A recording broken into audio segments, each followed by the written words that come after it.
जबकि उर्फ के एतबार से बुखारी शरीफ उससे बड़ी किताब है, मुस्लिम शरीफ उससे बड़ी किताब है। इसकी जो खुसूसियात हैं, इश्बाउल मुख्तजी लिखते हैं, इश्बाउल मुख्तजी।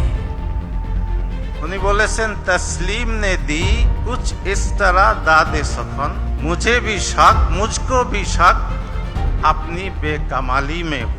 ভাবা যায় বাংলাদেশের একজন আলেমের লেখা একটি আরবি গ্রন্থ, যার প্রশংসায় পঞ্চমুখ আরব বিশ্বসহ বিশ্বের খ্যাতিমান সব মুহাদ্দিস এবং ইসলামিক স্কলাররা জামে তিরমিজির মতো উম্মাহর গুরুত্বপূর্ণ হাদিস গ্রন্থের ব্যাখ্যায় রচিত কিফায়াতুল মুক্তাজি ফি শারহি জামে তিরমিজি এটি শুধু বাংলাদেশের নয়, আন্তর্জাতিক ইলমি অঙ্গনেও বাংলাদেশের জ্ঞান চর্চার এক উজ্জ্বল উদাহরণ। দীর্ঘ বছরের নিরলস গবেষণায় রচিত 17 খণ্ডের পূর্ণাঙ্গ কিতাবের প্রকাশনা উপলক্ষে রাজধানীর কৃষিবিদ ইনস্টিটিউটে একত্রিত হয়েছেন দেশ বিদেশের বিভিন্ন অঞ্চল থেকে আগত ইসলামিক ব্যক্তিত্বরা। একজন বাংলাদেশি আলেমের এই অসাধারণ ইলমি অবদানকে ঘিরে কি বলছেন বিশ্ববরেণ্য ব্যক্তিত্বরা? কেনই বা এই গ্রন্থকে হাদিস গবেষণায় অন্যতম সংযোজন হিসেবে দেখা হচ্ছে, জানাবো আজকের প্রতিবেদনে। সাথে আছি আমি রাকিবুল ইসলাম রইস। দেখতে থাকুন ফেস দ্য পিপল।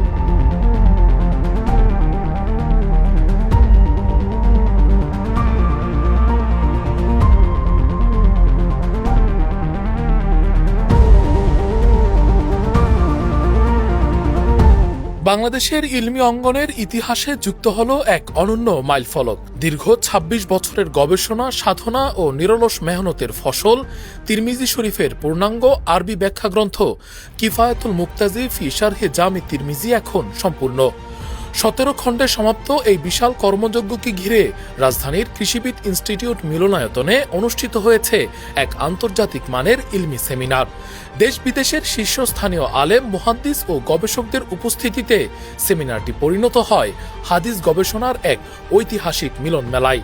মুআসসাসা ইলমিয়া বাংলাদেশের উদ্যোগে আয়োজিত এই সেমিনারের প্রতিপাদ্য ছিল হাদিস অনুসরণে সালাফের কর্মপন্থা প্রসঙ্গ জামি তিরমিজি ও কিফায়াতুল মুক্তাজি। এটার খুব কমপ্লিট, শুরু থেকে শেষ পর্যন্ত সমৃদ্ধ ব্যাখ্যা, কোনোটা কিছু অংশ পর্যন্ত আছে, হয়তো লেখক সময় পান নাই, 5 খণ্ড 10 খণ্ড বা অর্ধেক বা বেশি লেখার পরে ইন্তেকাল হয়ে গেছে। এটা আরও অনেক কিতাবের ক্ষেত্রে এরকম ঘটনা আছে। এক একটা কিতাব মানে একটা খণ্ড, 17টা খণ্ডে সম্পন্ন হয়েছে বা সম্পূর্ণ হয়েছে, আমি এভাবে বলতে পারি। এই কিতাবের ফল হলো হাদিস চর্চার ক্ষেত্রে বাংলাদেশ, উপমহাদেশ এবং সারা পৃথিবীতেই এটার সুফল বা এটার ইস্তেফাদা, এটা থেকে উপকৃত আলেমরা, বিশেষ করে যারা হাদিসের গ্রন্থ থেকে হাদিসের দর্স কিভাবে দিবেন, এটার ব্যাখ্যা কিভাবে করবেন, পেশ করবেন, তারা এখান থেকে উপকৃত হতে পারবেন। এটা আরবিতে লেখা একটা কিতাব, যে বাইরের দেশগুলোতেও যেখানে আরব কিতাবগুলো প্রকাশ হয়, তারা এটা প্রকাশ করা বা পুনর্প্রকাশ করা অথবা তাদের মতো করে প্রকাশ করার এজাজত চাচ্ছেন, অনুমতি চাচ্ছেন। বাংলাদেশ, ভারত, সৌদি আরব, দক্ষিণ আফ্রিকা সহ বিভিন্ন দেশ থেকে আগত খ্যাতিমান আলেমরা এক বাক্যে বলেন, এটি কেবল একটি ব্যাখ্যা গ্রন্থ নয়, বরং 1400 বছরের হাদিস চর্চার ধারার এক মূল্যবান সংযোজন। গবেষণার গভীরতা, শাস্ত্রীয় বিশ্লেষণ, সূত্র নির্ভর আলোচনা এবং ইলমি ভারসাম্যের কারণে গ্রন্থটি ইতোমধ্যেই আন্তর্জাতিক অঙ্গনে ব্যাপক প্রশংসা অর্জন করেছে। আমি শুনে খুব তখন অভিভূত বোধ করলাম যে আমাদের বাংলাদেশ থেকে একজন আলেম, যার নাম যে আসলে যেটা বলেছেন প্রচার বিমুখ, যে সবাই যেরকম জানে তা না, এবং সত্যি যে এরকম বড় বড় আলেম আল্লাহ তাআলা আমাদের এই জমিনে দিচ্ছেন, আমরা জানি না, ওনাদের কদর করতে পারি না। তো আমি শুনে আসলে খুবই অভিভূত হই, তখন আগ্রহ প্রকাশ করি যে অনুষ্ঠানে অন্তত থাকতে চাই। আরবি কিতাব পড়ে নিজে আমি বুঝবো সেই যোগ্যতা আমার নাই, কিন্তু একটা ভালো জিনিসের কাছে থাকলেও ওটার একটা সুঘ্রাণ পাওয়ার মতো, ওটার একটা প্রভাব নিজে ফিল করার মতো সিচুয়েশন হয়। সেমিনারের প্রধান অতিথি দারুল উলুম দেওবন্দের মুহতামিম মাওলানা আবুল কাসেম নোমানী বলেন, জামে তিরমিজির মতো গুরুত্বপূর্ণ হাদিস গ্রন্থের ব্যাখ্যা রচনা অত্যন্ত কঠিন ও দায়িত্বপূর্ণ কাজ। লেখক পূর্ববর্তী এবং সমসাময়িক সব গুরুত্বপূর্ণ গবেষণা থেকে উপকৃত হয়ে অসাধারণ পরিশ্রমের মাধ্যমে এই গ্রন্থ সম্পন্ন করেছেন। जबकि उर्फ के एतबार से बुखारी शरीफ उससे बड़ी किताब है, मुस्लिम शरीफ उससे बड़ी किताब है। इसकी जो खुसूसियात हैं, उम्मत के लिए नाफे, उम्मत के लिए मुफीद तरीन, अमल के लिए सबसे बेहतरीन माखज। সভাপতি শাইখুল হাদিস মাওলানা আবুল বাশার বলেন, প্রায় 3 দশক ধরে তিনি লেখকের সান্নিধ্যে রয়েছেন। তার মতে আল্লাহ তাআলা মাওলানা আব্দুল মতিনের মাধ্যমে উম্মাহকে এক মূল্যবান ইলমি উপহার দিয়েছেন। আমাদের এই মহতরম শারে যে শোনা করেছেন এবং হাদিস উপরে সালাফের আমলের নমুনা পেশ করেছেন, এটাকে যদি আমার সামনে রাখি তাহলে ইনশাআল্লাহ আমাদের দর্শকের রং বদলে যাবে।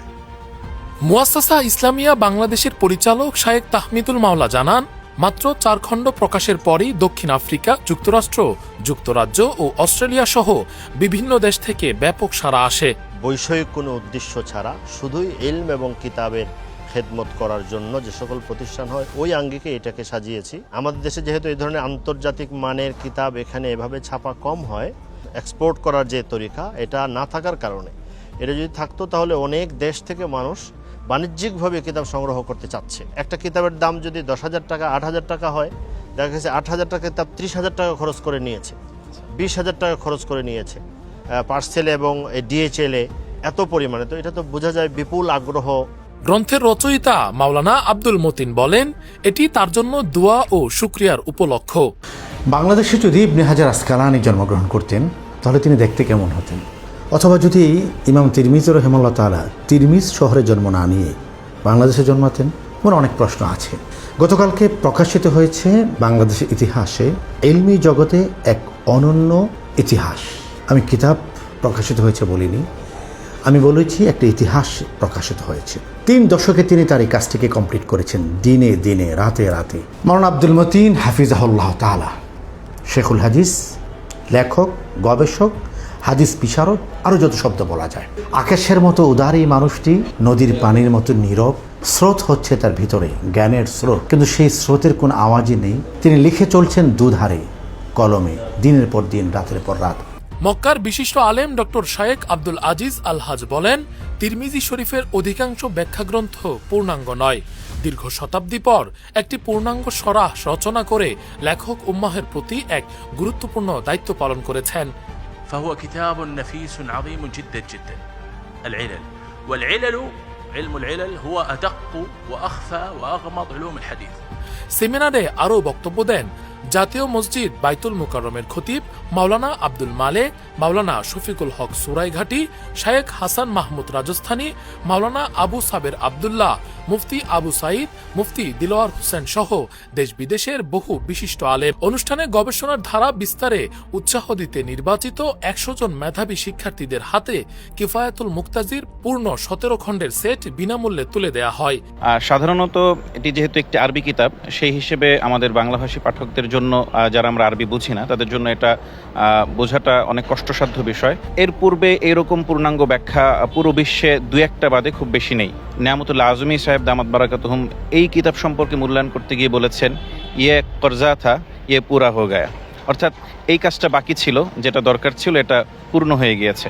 বাংলাদেশে একজন এরকম লেখকের লেখা আরব বিশ্বে সমাদৃত হবে, মধ্যপ্রাচ্যে সমাদৃত হবে, এটা আমাদের জন্য অকল্পনীয় একটি বিষয় ছিল।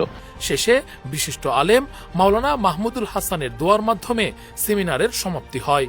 বাংলাদেশের একজন আলেমের কলমে রচিত এই পূর্ণাঙ্গ আরবি ব্যাখ্যা গ্রন্থকে ঘিরে দেশ বিদেশের শীর্ষ আলেমদের এমন স্বতঃস্ফূর্ত প্রশংসা ও অংশগ্রহণ প্রমাণ করে গবেষণা ও ইলমি সাধনায় বাংলাদেশ আজ বিশ্ব ইসলামী অঙ্গনে নতুন আস্থা ও মর্যাদার আসনে অধিষ্ঠিত হয়েছে। প্রচার প্রচারণার আলো থেকে দূরে থেকে একজন মানুষ জীবনের বহু বছর ব্যয় করেছেন ইলমের পিছনে, আর তার সেই নিরলভ সাধনার ফল বাংলাদেশের গণ্ডি পেরিয়ে আরব বিশ্বসহ আন্তর্জাতিক ইলমি অঙ্গনে প্রশংসিত হচ্ছে। তাই কিফায়াতুল মুক্তাজি বাংলাদেশে ইলমে ঐতিহ্য এবং হাদিস গবেষণার সক্ষমতা এবং হাদিসের প্রতি ভালোবাসার একনিষ্ঠ বহিঃপ্রকাশ হিসেবে দেখা হচ্ছে, এবং আগামীর তলবে ইলম এবং গবেষকদের জন্য এটি পাথেয় হয়ে থাকবে, এমনটাই বলছেন বিশ্লেষকরা। সাথে ছিলাম রাকিবুল ইসলাম রইস, দেখছিলেন ফেস দ্য পিপল।